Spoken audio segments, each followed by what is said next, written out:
नमस्कार, अभिवादन हजुर सबैलाई मेरो च्यानलबाट यो भिडियो हेरिरहनुहुने मेरा सबै मित्रहरूलाई, मेरा शुभचिन्तकहरूलाई मुरी धन्यवाद। आजको यो भिडियो म तपाईहरुको बीचमा सधैँ त म खास नै प्रस्तुत गर्छु। विशेष गरी यी दिनहरुमा धेरै एउटा चर्चाको कुरा आएको छ मेरो भिडियो सम्बन्धी, मेरो युट्युबमा मैले हालेको भिडियो सम्बन्धी यो अभिषेक जोशी भाइले निकै चर्चामा ल्याएको छ।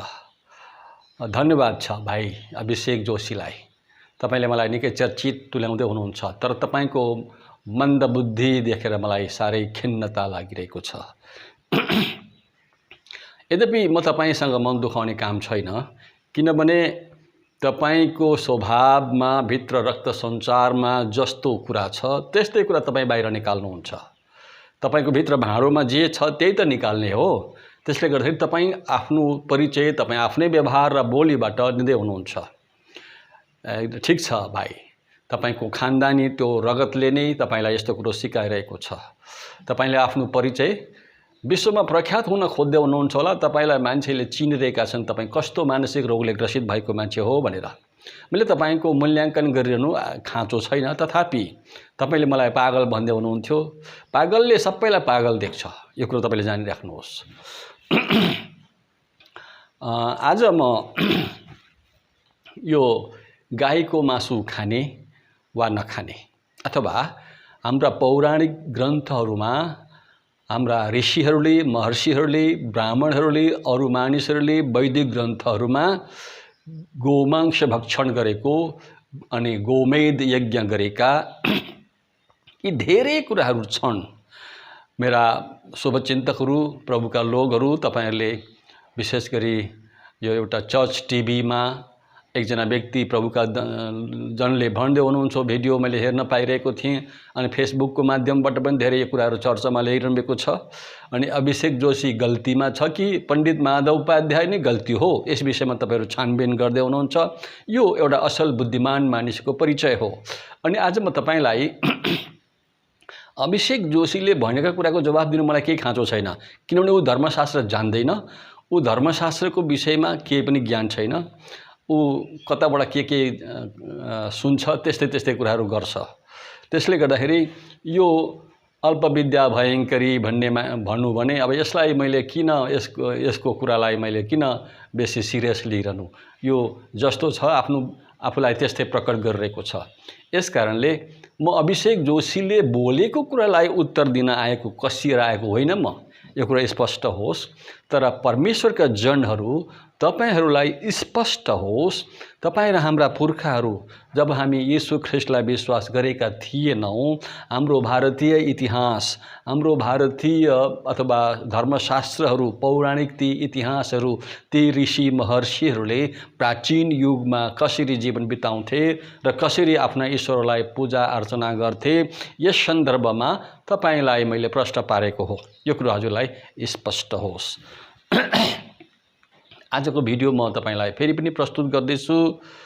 कृपया भिडियो हेरेर, थोरै हेरेर धेरै कुरा चाहिँ नगरौँ है, कसैले पनि, चाहे सकारात्मक होस् चाहे नकारात्मक होस्।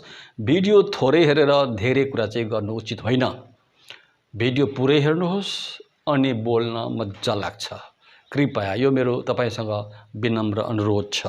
एउटा श्लोक म तपाईलाई पढ्न मन लागेको छ। बारम्बार म यो श्लोकहरू अगाडि राखिछाड्छु। तमेव विदित्यति मृत्युमेथि नान्यपन्था विद्यते यनायः, श्वेता उपनिषद 3 अध्यायको 8 पदमा लेखिएको छ। यसको अर्थ हुन्छ, त्यस परमेश्वरलाई जानेर मानिसले मृत्युको शक्तिलाई नाग्न सक्छ, खण्डन गर्न सक्छ, त्यसलाई कुल्चन सक्छ। किनभने परम गति प्राप्त गर्नको लागि अर्को कुनै मार्ग छैन। मृत्युको शक्तिलाई जित्न सक्नुपर्छ, 84 लाख जुनीको चक्रलाई जित्न सक्नुपर्छ, नत्र भने अर्को परम गति पाउने अर्को उपाय छैन। 84 लाख जुनीको चक्रलाई नाश गरेर मृत्युको शक्तिलाई सदाको निम्ति कुल्चिएर चिहानबाट बौरी उठ्नुभएको मात्रै एकजना हुनुहुन्छ, उहाँको नाम हो येशू। म उहाँको शिष्य हुँ। सज्जनहरू, अर्को एउटा श्लोक म तपाईको बीचमा राख्न चाहन्छु। वेद प्रमाण्यम कश्चित् कर्तिवाद स्नाने धर्मेच्छा जातिवादावलेप संत प्रारंभ पापहानाय चेति ध्वस्त प्रज्ञानम पंचलिङ्गानि जाड्ये। मैले यो वेदान्तलाई नियाल्दा ख्रिस्ट यीशुको दर्शन भन्ने पुस्तकमा यो श्लोक पनि मैले त्यहाँ प्रस्तुत गरेको थिएँ। तर यस विषयमा मैले त्यसको अनुवाद चाहिँ भावार्थ चाहिँ मैले खोलिदिएको थिइनँ। कोही व्यक्ति त्यस्ता ज्ञानी पनि छन् कि यस श्लोकको विषयमा जान्न चाहने र मलाई टीका टिप्पणी गर्ने? कोही पनि निस्केनन्। कोही पनि आजसम्म यो श्लोकको अर्थ के हो पण्डितजी भन्दै मलाई सोध्न आएनन्। यसको मतलब धेरै पढ्नेहरू सायद मेरो लेखलाई पढ्नेहरू मेरा शुभचिन्तकहरू मेरो पुस्तक पढिदिनु हुने। तपाईहरू राम्ररी नै बुझेरै पढ्नुहुन्छ होला। कृपया कुनै पनि पुस्तकलाई पढ्दा बुझ्ने गर्नुहोस्, नबुझेको कुराहरूलाई प्रश्न गर्ने गर्नुहोस्। यो हाम्रो मानवीय सिद्ध अधिकार हो। यो श्लोक मैले त्यहाँ लेखेको थिएँ, तर कसैले त्यसको खानतलास गर्नु भएन। यसको विषयमा म तपाईलाई भन्दछु। अब यसको आज म अनुवाद गरिदिरहेको छु भावार्थमा। बुद्धिभन्दा माथि धर्मग्रन्थहरूलाई राख्नु हुँदैन। यदि आफ्नो बुद्धिभन्दा माथि धर्मग्रन्थलाई राख्छ भने त्यो मूर्ख हो भनेर शास्त्रले भन्दैछ है। यसको अनुवाद म गर्दैछु। 1 नम्बर। 2 नम्बरमा वेदले उल्लेख गरेको ईश्वरलाई सृष्टिकर्ता मान्नु पनि मूर्खता हो। अब 3 नम्बर, धर्म गरेको ठानेर आफैलाई विभिन्न ठाउँमा स्नान गर्ने र सधैँभरि स्नान गर्ने, धर्म गरेको ठानेर यसरी तीर्थस्थानमा जाने, तीर्थ गर्ने, नुहाउन, शुद्ध हुनको लागि, पाप क्षमाको लागि स्नान गर्ने, यो मूर्खहरूले गर्छन् भनेर भन्दैछ। भने जन्म स्वभावमा म जन्मजाति उच्च वर्गको हुँ भनेर आफैलाई अभिमान गर्नेहरू पनि मूर्ख हुन् भनेर शास्त्रले भन्दैछ। त्यति मात्र नभएर पाप कटिनीका निम्ति शरीरलाई कष्ट दिने तपस्या गरेर धेरै लामो व्रत बसेर शरीरलाई कष्ट दिनेहरू पनि मूर्खै हुन् भनेर शास्त्रले यो कुरो भनेको हो। अनि मतिभ्रष्ट भएकाहरूको यो 5 वटा लक्षणहरू हुन्। जसको मतिभ्रष्ट भइसकेका छन् यी 5 वटा लक्षणहरू यिनीहरूमा हुन्छन् भनेर शास्त्र लेखेको छ। प्रमाणवर्तीका धर्मकीर्ति राजा रन्तिदेवले यहाँ विस्तृत बयान गरेका छन्।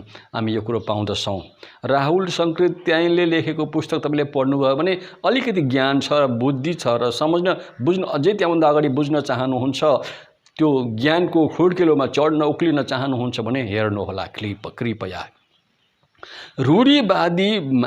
रूढीवादी मानिसहरू किन मान्दछन् भने यो कुरो जान्नुहोस्। रूढीवादी मानिसहरू किन मान्दछन् भनेदेखि चाहिँ उनीहरूलाई अर्को उपाय नै छैन।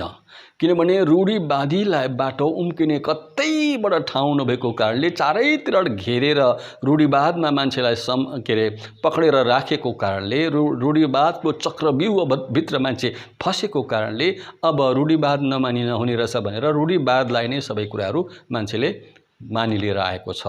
धर्मशास्त्रले लेखेको कुराभन्दा, गुरुहरूको दीक्षाभन्दा रूढीवादलाई मान्छेले सर्वोपरि तुल्याएको छ। यो कुरो स्पष्ट होस्। अब म तपाईलाई केही बुँदाहरू राख्नेछु। आजको भिडियो अलिकति लामो हुनेछ किनभने म केही प्रमाणका कुराहरू लिएर आउँदैछु तपाईलाई।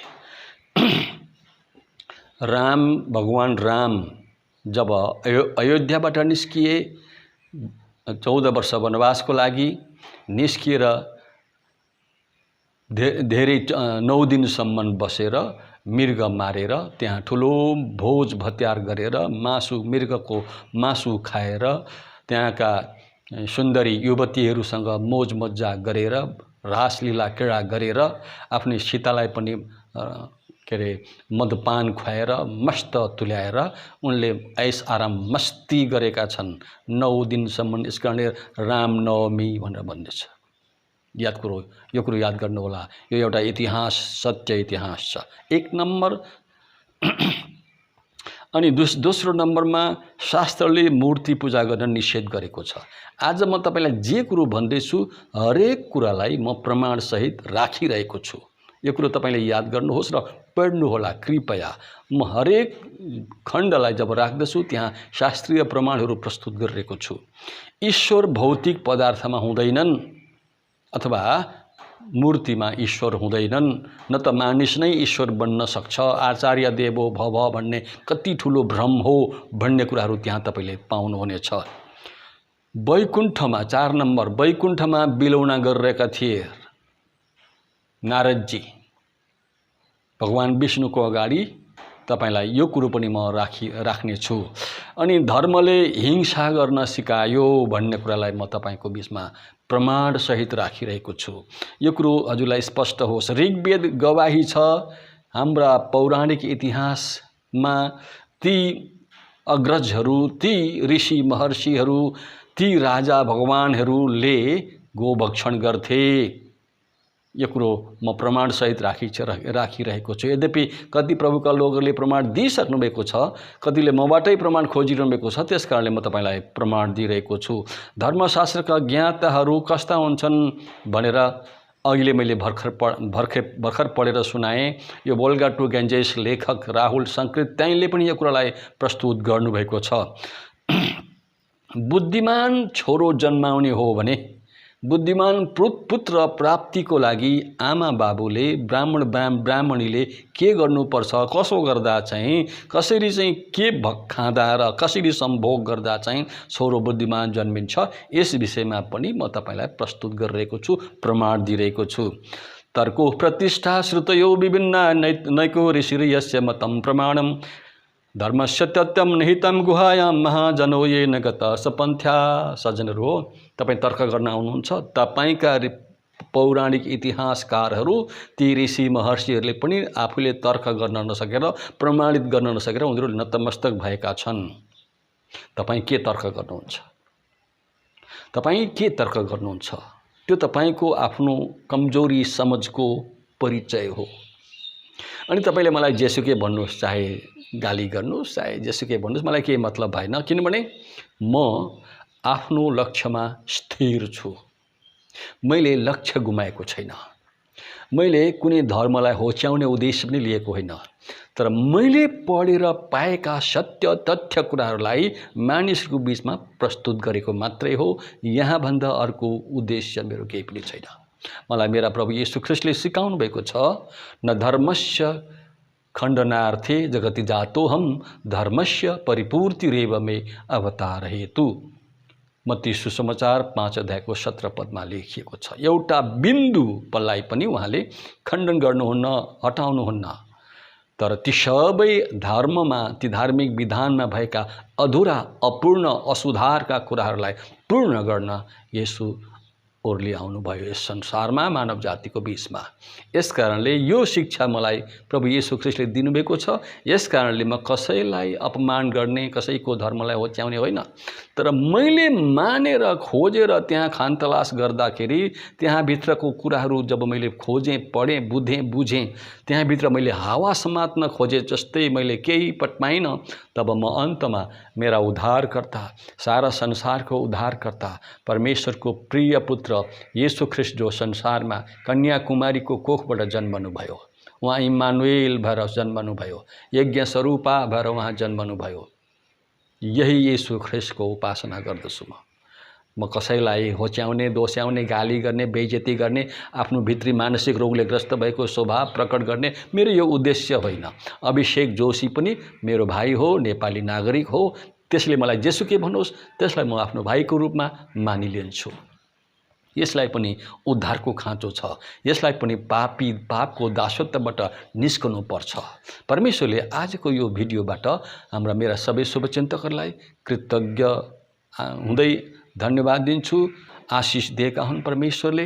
यो च्यानल तपाईलाई कस्तो लाग्दैछ मलाई भन्नुहोस्, कमेन्ट गर्नुहोस्।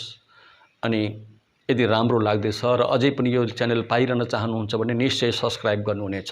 मलाई विश्वास छ मेरा सबै शुभचिन्तकहरू मेरो भिडियो यो च्यानल हेर्नुहुने मेरा शुभचिन्तकहरूलाई प्रभु येशू ख्रीष्टको नाममा प्रशस्तै आशिष मिलोस्। जय येशू मसीह।